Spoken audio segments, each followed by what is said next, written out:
Вот глава оккупационной общественной организации «Украинская община Крыма» Анастасия Гричина пожаловалась на украинскую делегацию в ОБСЕ, которая потребовала блокировать ее участие в совещании организации. Вот что она написала на своей странице в Facebook.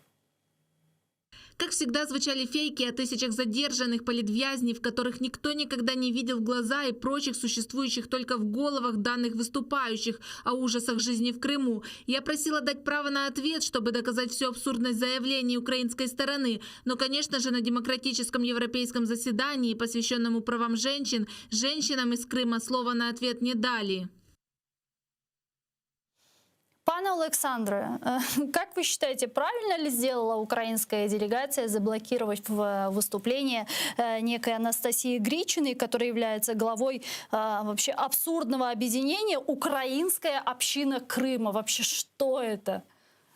Ну, це громадська організація, абсолютно фейкова структура, яку росіяни створюють для інформаційного прикриття окупації. Да вы просто вдумайтесь, да, в слова «Украинская община Крыма». Ну так, це просто колаборантські такі утворення. Колись нацисти створювали армію Гасова і різноманітні структури. Росія зараз в Криму створює такі структури для того, щоб прикрити факт окупації. Тому, звичайно, що цих людей ніякі українці там в Криму не обирали. Цих людей призначили із російських державних органів, а швидше за все із спецслужб. Тому що, по суті, російська держава на сьогоднішній день є, скажем так, продолжением спецслужб.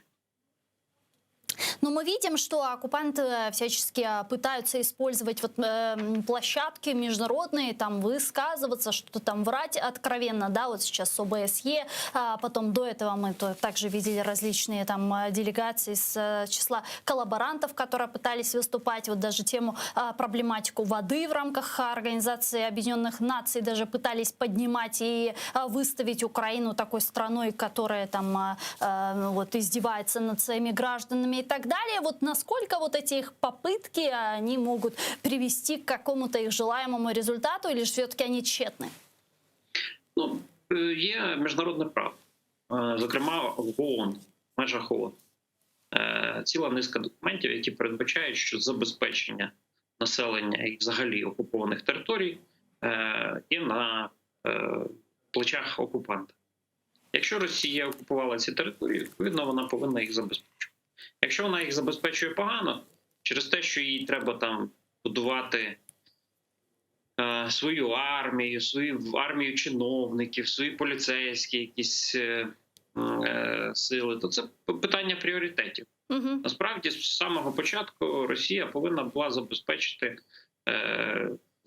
окуповані території. Те, що вона це не робить, це ще один пункт до її вини, насправді.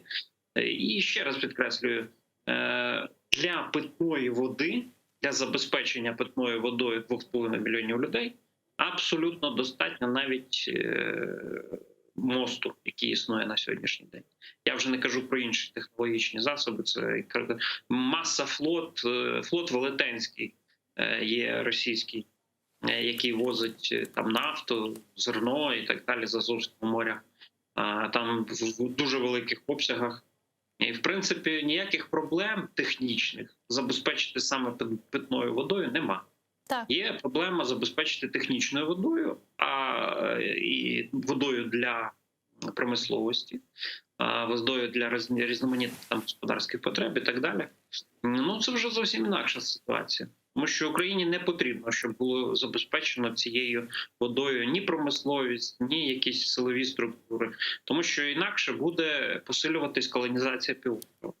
І будуть туди мільйонами прибувати нові люди, які потім скажуть, що це їх земля сакральна.